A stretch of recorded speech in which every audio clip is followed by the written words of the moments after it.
Si tu me vois pas, c'est normal, je suis caché derrière la 2 chevaux. Ouais, j'ai investi dans un micro, comme ça il n'y aura plus de problème de vent comme dans la précédente vidéo. Aujourd'hui encore, il y a un petit peu de vent, mais normalement ça ne devrait pas vous gêner avec ce nouveau micro cravate. Aujourd'hui, je ne vous présente pas la 2 chevaux, c'était dans la précédente vidéo que vous avez vue il y a 2 semaines. En revanche, je vais vous parler aujourd'hui de combien ça coûte une 2 chevaux au quotidien, l'assurance, l'entretien, la consommation. On va faire un petit peu le tour des coûts qui sont associés à cette voiture. Est-ce qu'elle est encore aussi économique? On va voir ça. Je t'ai ramené la notice d'emploi de la Citroën 2 chevaux Club.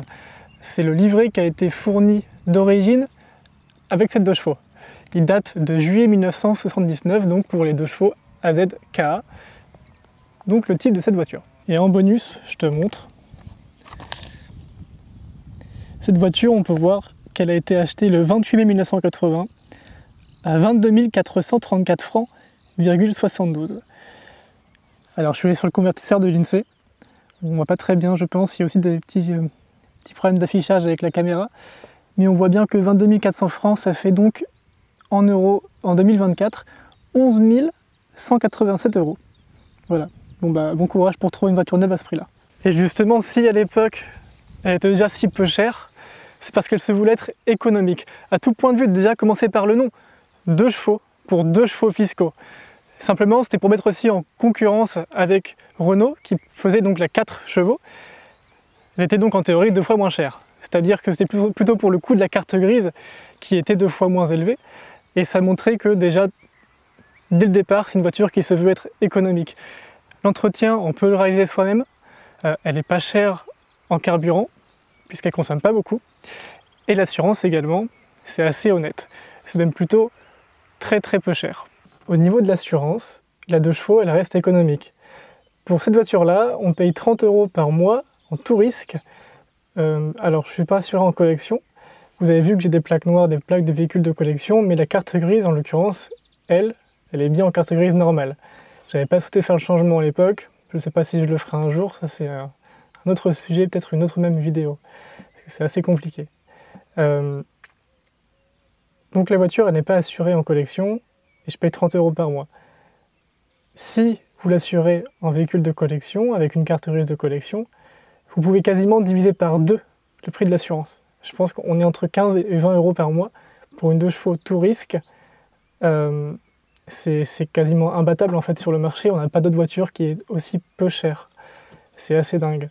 Alors après, il faut prendre en compte qu'une 2 chevaux, ça reste facile à voler, etc. Donc, malgré les défauts de cette voiture-là, l'assurance, elle reste vraiment abordable.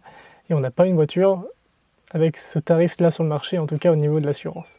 Alors, concernant la consommation de carburant, je rigole parce que je suis en train de me rappeler que ma jauge à essence, elle ne fonctionne pas. Enfin, c'est-à-dire que c'est très approximatif. Là, je suis un peu moins de la moitié, mais pour vraiment savoir, ce que je fais, c'est que je note le kilométrage quand je fais le plein, pardon, et du coup je fais le plein tous les 300 km environ. Alors c'est pas parce que je fais le plein tous les 300 km que justement la voiture elle consomme.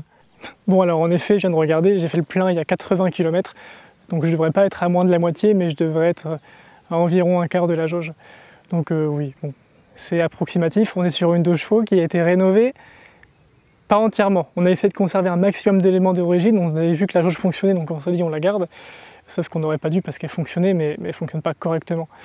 Donc ce sera un prochain chantier à faire. Elle n'est pas finie. Elle a été restaurée il y a 5 ans. Elle n'a pas beaucoup roulé parce que j'étais beaucoup absent. Mais j'aimerais bien, une fois pour toutes, la terminer. Il y a quelques petites choses qui ne vont pas. On fera le tour peut-être si vous voulez. Et ouais, on retourne à la consommation, on parlait de ça. Du coup, la consommation, on est sur environ 5,5 litres, 6 litres. On va dire une moyenne à 5,8 litres au 100. Je suis en train de voir qu'il y a plein de petites mouches qui volent dans les airs. Tout à l'heure, j'ai dû changer de lieu de tournage pour ça. J'espère qu'elles ne vont pas me déranger. Bienvenue en Normandie, tiens, coucou.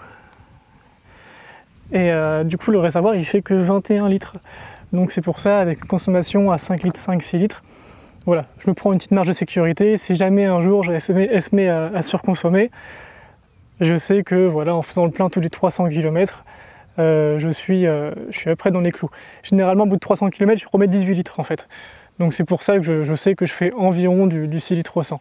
Après ça dépend des routes que je prends. Mais bon, par chez moi c'est des routes assez simples. Il n'y a pas de grosses montagnes ou quoi que ce soit. Donc la consommation elle est raisonnable, comme l'assurance. Et maintenant, est-ce que l'entretien c'est correct ou pas? Au niveau de l'entretien, combien ça coûte? Et bien ça c'est pareil, ça dépend si vous le faites vous-même ou non. Si vous ne le faites pas vous-même, ça va coûter une fortune.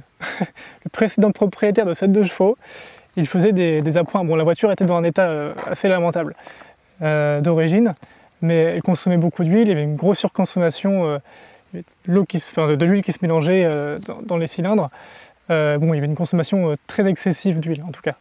Et sachant que la capacité d'huile est relativement limitée sur le moteur, il fallait en mettre régulièrement. Donc lui, ce qu'il faisait, dès qu'il utilisait la voiture, en fait, il allait dans un garage Renault et qui lui facturait donc un bidon d'huile en entier pour faire le niveau. Bon, c'était pas forcément la chose à faire. Il aurait mieux fait, je pense, ça aurait coûté moins cher de rénover le moteur que de faire tous les appoints. Parce que j'ai tout un dossier sur cette voiture-là. J'aurais pas vous dire de bêtises, mais je crois qu'elle lui a coûté, je sais plus, 5 ou 6 000 euros en 11 ans, je crois. C'est pas du tout ce que coûte une 2 chevaux en temps normal. Une 2 chevaux en temps normal, alors rénovée, hein, je parle d'une 2 chevaux rénovée, on est sur, comme toutes les voitures, une vidange par an, mais une vidange, c'est facile à faire. Je te montre. Bon, du coup, pour une vidange, t'as même pas besoin de pont. Bon, là, forcément, je me suis mis dans un chemin, donc il y a de la terre au milieu, mais tu te mets sur un terrain bien plat, tu peux te glisser légèrement en dessous, et tu me défais le petit bouchon qui est là. T'oublies pas d'ouvrir le reniflard pour que ça coule correctement. Et ça coule tout seul. Ça coule tout seul. Donc tu prends une clé, je crois que c'est du 19 de mémoire. Globalement, on se sent sur une 2 chevaux, t'as pas besoin de beaucoup d'outillage. Ah, bon, attends, je t'ouvre le capot. D'ailleurs, en parlant de capot, t'as vu ce qui s'est passé là? Bon, ok, la calandre elle est abîmée, mais j'ai la remplaçante. C'est le contrôle technique qui m'a gentiment abîmé ma calandre, enfin l'a cassée. Je sais pas ce qu'il lui a pris, la dame, elle a mis ses mains là pour fermer le capot, alors que c'est pas un verrouillage normal, c'est-à-dire que le capot tu le poses et t'as un verrou, enfin t'as un petit loquet en dessous là. Voilà, t'as pas besoin d'appuyer sur la calandre. Je sais pas ce qu'il lui a pris. Et puis au pire, de toute façon, t'appuies là quoi. Parce que ça c'est du plastique, on voit bien que c'est. En plus c'est une fabrication, alors forcément c'est pas forcément le top. Bon voilà, peu importe. Du coup, pour faire la vidange, c'est facile. Hein, t'ouvres ici le perniflard et tu lui mets un petit peu d'huile. De mémoire, c'est 1,5 litre à contrôler quand même. Attention à ce que je dis. Je dis pas que des vérités, que des choses justes. Mais globalement, je me trompe pas trop. Donc ça, tu mets environ 1,5 litre d'huile de mémoire. Et puis de toute façon, tu fais ton niveau ici. Alors c'est mieux de faire la vidange moteur chaud, hein, comme toujours. Et donc tu ouvres le reniflard, tu prends ta douille de 19 de mémoire. Tu dévisses la vis en dessous, bien sûr, l'huile tu la récupères, tu fais pas le sagouin, tu mets pas ça sur l'herbe. Et voilà, globalement une vidange, ça te coûte un bidon d'huile, 25 € maximum, et puis voilà, c'est reparti pour 1 an. Donc c'est quand même pas compliqué, ce serait dommage de pas le faire parce que pour un moteur de 2 chevaux, c'est recommandé, je crois, tous les 5000 km. Alors 5000 km, moi je la fais une fois par an, je fais environ, là je vais rouler un peu plus cette année, mais depuis la rénovation en 5 ans, j'ai fait 7000 km. Cette année, je pense que je vais faire à peu près 3-4 000. Mais voilà, c'est-à-dire que je le fais tous les ans, comme ça au moins t'es tranquille. Dans le carnet Citroën, il recommandait de faire donc la vidange tous les 7500 km. Oui, c'est bien. Moi, je la fais tous les 5000 parce que bon, c'est un moteur qui a pas beaucoup de kilomètres. Mais vous voyez, il disait au premier 1000 km, donc de faire une vidange, première révision au 1000. Et après tous les 7005, alors moi je ne l'ai pas fait de cette manière-là, je l'ai fait à 500, à 1500, et puis après tous les 5000. Donc globalement voilà, après de vérifier donc le carte à moteur, le filtre à huile, ah oui c'est vrai effectivement, je n'ai pas parlé du filtre à huile. Filtre à huile, bon bah c'est pas compliqué non plus en fait. Hein. Tu as 3 vis ici à démonter, généralement c'est du 8, ici à l'extérieur, et à l'intérieur tu en as une là, et une ici.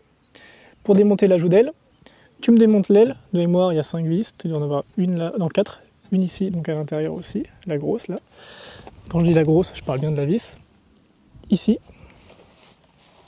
Tu en as 2 devant, là et là. Et de mémoire, c'est aussi du 19 pour ces 4 vis. Donc tu me démontes l'aile, c'est facile. Faire attention à ne pas abîmer l'aile avec le capot. Alors là, c'est juste sale. Hein. Ouais, j'ai peut-être roulé un peu vite tout à l'heure dans les champs et j'ai tapé quelques mouches. Et du coup, tu pourras accéder facilement au filtre à huile qui est là. Alors attends, est-ce qu'on voit? Non, il ne va pas faire le focus. Focus, voilà. Le filtre à huile qui est ici. Mais du coup, voilà, c'est assez facile quand même pour démonter une aile. Tu as vraiment 7 boulons à enlever avec une douille de 8 et de mémoire du 19 ou 17, je ne sais plus. Mais tu n'as pas besoin de beaucoup d'outillage. D'ailleurs, en parlant d'outillage, je t'ai sorti, voilà ce que j'ai toujours dans ma voiture, c'est la trousse Parkside de chez Lidl. Ça dépanne largement. Globalement, tu as tout ce qu'il faut, tu as différentes tailles de douille, donc pour la grosse clé de 10 à 34, normalement tu n'as pas besoin du 34. Pareil pour les petites de 4 à 13, et puis tu as aussi tournevis cruciforme, tournevis plat, tu as tout ce qu'il faut vraiment pour bricoler sur une 2 chevaux. Il manquerait juste idéalement des petites clés plates. Tu prends 3 clés plates, une de 10, une de 8 et qu'est-ce que j'avais pris aussi l'autre jour, je ne sais plus. Tu prends 8, 10, 11, généralement t'es tranquille. Tout ça pour dire que tu fais ta vidange, on va dire 25 € le bidon, même si c'est environ dans ces eaux-là. Tu prends un filtre à huile, c'est une dizaine d'euros. Entre 35 et 40 € maximum, tu as fait ta vidange une fois par an et ça te prend 1 heure, même si tu n'es pas doué, même si tu l'as jamais fait, même si tu te dis la mécanique, oh c'est pas pour moi, je ne sais pas m'y faire, c'est pas compliqué, tu n'as pas besoin de pont. Tu as juste besoin du coup de démonter la joue d'aile et l'aile avant. Tu mets un petit chiffon ici pour pas abîmer ton aile quand tu la démontes, sinon ton capot, enfin ton pare-choc, il va te faire une belle rayure et tu vas t'en vouloir. Voilà. Des outils, 40 €, 1 heure. Et tu fais ton entretien toi-même. Donc oui, la 2 chevaux, elle est économique pour l'entretien. Alors je te parlais de l'entretien de la vidange, mais il y a autre chose à faire sur une 2 chevaux. T'as pas à faire ça sur une voiture récente, mais globalement c'est important de le faire, sinon ça va te coûter du temps ou de l'argent, et surtout ça va te poser des problèmes. J'ai failli dire un mot que je crois que YouTube n'aime pas trop, mais en gros, tes pivots qui sont dans les roues là, tu penses à les graisser. Très important. Nous, on avait pensé qu'ils étaient bons, et il s'est avéré qu'en fait ils n'étaient pas bons du tout. J'ai dû les changer en septembre dernier, je m'en souviens encore, j'espère ne jamais avoir à le refaire. Ça nous a pris des heures, on a bousillé du matériel, on n'a pas de presse hydraulique, c'était un enfer. Je te montre, c'est facile à faire. Tu achètes une petite pompe à graisse du coup chez n'importe quel vendeur de trucs comme ça, quoi, même de engins de bricolage, tu vas trouver de la graisse. Et tu as un petit piquet, tu rentres ta graisse dedans, tu t'en mets jusqu'à que ça déborde, jusqu'à que l'ancienne ressorte. Tu vas voir la couleur, ça va changer. L'ancienne sera plutôt noire si t'as pas été fait depuis longtemps. Et la nouvelle, du coup, elle sera la couleur, la nouvelle, jaune, rouge, ça dépend. Et surtout, c'est vraiment important de faire les pivots parce que ça m'a pris un temps de fou. Et surtout, c'est embêtant parce que ça m'a bouffé un train de pneus avant. Et puis en plus, les pivots, en fait, j'explique, c'est juste du métal qui vient tourner dans du métal. Donc forcément, ça abîme tout. Si c'est pas graissé, et c'est rarement fait, ça peut vraiment te poser des problèmes. Ça peut être un peu en plus cher. Enfin voilà, ça coûte rien, tu le fais pendant ta vidange, tu dis moi, une fois par an, j'ai ma vidange, je graisse mes pivots et je graisse mes cardans. C'est pareil, c'est super facile, je te montre. Bon, pour les cardans, c'est facile, tu vois, là j'ai tourné la roue. Et le petit picot, il est sorti, alors il faut que j'en mette, normalement il est sous le coussinet. Vas-y, focus toi s'il te plaît. Concentre-toi, voilà, tu m'as fait un beau focus. Là on a le petit piquet sur lequel tu viens mettre la pompe à graisse pour le graissage du coup des cardans. Donc on a un de chaque côté, c'est vraiment facile, c'est accessible, hein. C'est sur le cardan. Ah, voilà, nickel. Et bien là du coup tu le vois. Donc là on a le petit piquet qui permet donc de faire la mise à niveau pour la graisse pour le cardan. Et c'est facile à faire, vraiment facile. Bon bah tu vois, c'est pareil de ce côté-là. Oui, parce qu'il y a forcément 2 cardans, donc tu le fais 2 fois, à gauche et à droite, hein. On est bien d'accord. Pareil, sur la roue, donc à l'avant, alors c'est uniquement sur les roues à l'avant, tu vas retrouver le petit picot pour la graisse, juste ici, tout en bas de la roue. Et donc, même chose, tu mets de la graisse partout, tu vois, moi j'en ai mis, ça déborde, il y en a encore un petit peu en surplus. Vaut mieux en mettre trop que pas assez. C'est pas pour ce que ça coûte la graisse. S'il faut que tu changes ton pivot, je te jure vraiment, n'hésite pas à mettre un maximum de graisse partout. Ça te facilite les choses après, ça entretient la voiture, et puis même, au pire des cas, tu as de la graisse partout, et puis ça protégera de la rouille. Mais au moins t'es tranquille. Alors, dernière petite chose, tu as la roue juste derrière, tu vas avoir ce qu'on appelle les couteaux de suspension. Il faudra mettre de la graisse. Bon, là on voit pas très bien, je vois pas trop comment je peux te filmer ça. C'est juste derrière l'amortisseur en fait, ici, au niveau donc... attends, je vais essayer de te montrer. À ce niveau-là, tu vas avoir ce qu'on appelle des petits couteaux qui viennent bloquer en fait un axe, et ça te permet donc de... en fait, faut absolument graisser. C'est pareil parce que c'est encore une fois métal sur du métal. Du coup, le risque c'est que ça s'abîme, et dans le pire des cas, c'est que ça casse. Bon, je crois que tu te rendras peut-être compte avant que ça casse, mais c'est à penser quand même à faire. Là, c'est juste, tu prends un pinceau, tu mets de la graisse dessus. C'est pareil, ça te prend 30 secondes pour faire les 4. T'en as pas forcément... ça va pas te coûter grand-chose. Au pire, 30 secondes et 50 centimes de graisse. Donc voilà. Tu penseras aussi donc à faire ton filtre à air. Normalement, tu as juste à tourner ça. Moi, il avait tendance à sauter parce qu'il y avait des retours de pression. Du coup, j'ai mis 2 vis. Mais voilà, ton filtre à air, tu le souffles. Toutes les vidanges ou toutes les 2 vidanges, t'es tranquille. Un filtre à essence aussi. Tu en as un sur le parcours de l'essence qui passe par ici, en bas à droite de la voiture. Côté droit en tout cas. Et du coup, tu le changes. Tous les 2 vidanges, tu ne fais pas non plus à chaque fois. Et voilà, globalement, il n'y a pas grand chose d'autre à faire. Si, une vidange de boîte de vitesse, mais ça tu le fais. Si ça n'a jamais été fait, fais-le. C'est facile à faire aussi, tu n'as rien besoin de démonter. C'est pareil, je crois que c'est sur le côté de mémoire, le côté gauche. Oui, c'est ça. Je te montre. Ici, côté gauche, je zoome, et voilà, on peut voir la petite vis pour la vidange de la boîte. Donc tu ouvres ça, tu mets un bac en dessous, comme pour la vidange du moteur. Et après tu fais l'appoint, je crois que c'est de la même manière, il me semble, de mémoire. Ou alors non, il y a peut-être une autre prise.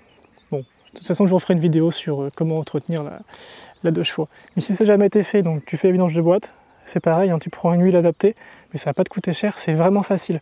Je suis pas un mécano, pas du tout, et ça pour autant je sais bricoler dessus parce que ça a été prévu pour les gens presque handicapés de leurs mains, comme je le suis.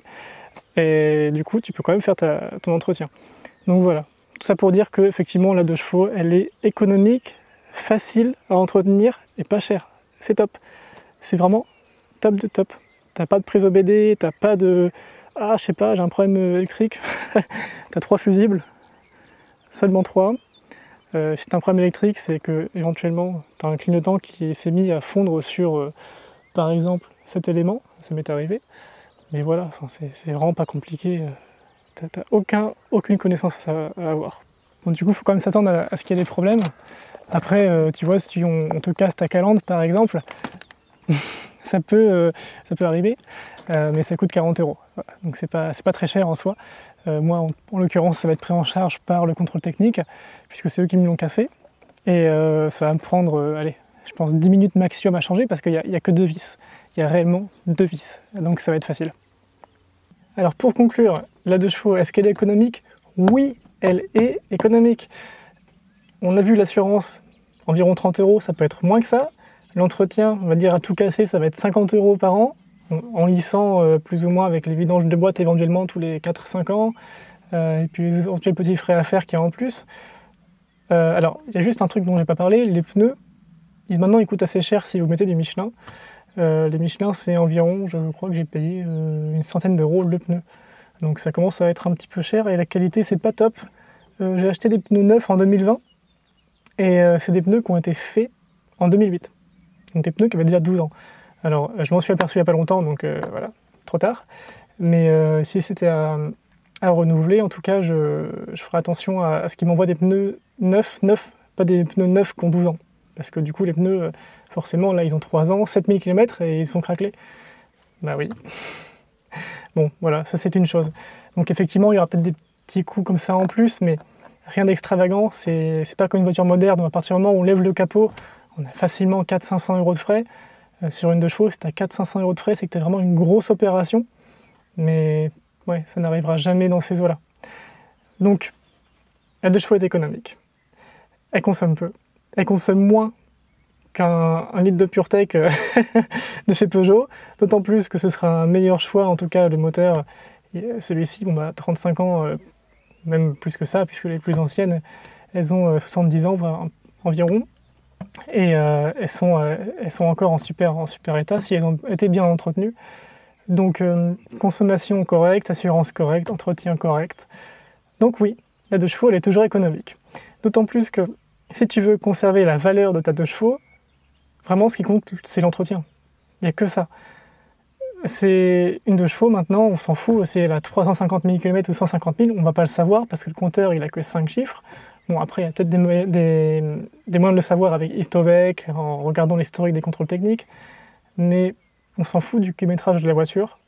C'est vraiment pas ce qui importe. Ce qui importe le plus, c'est vraiment la condition générale de la voiture, dans quel état est-ce qu'elle est, et si l'entretien est effectué régulièrement. C'est bien de prendre des notes pour garder une trace éventuellement si un jour vous voulez vous en séparer. Mais pour répondre au sujet de la vidéo, donc oui, c'est une bonne voiture économique. Voilà, si ta vidéo t'a plu, je t'invite à mettre un petit commentaire, tu partages, tu likes et tu t'abonnes surtout. Prochaine vidéo, je pense que ce sera dans 1 ou 2 semaines.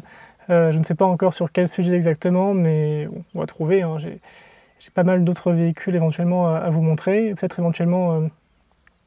J'ai des connaissances de personnes, des jeunes qui roulent en voiture ancienne, essayer de comprendre aussi qu'est-ce qui les anime.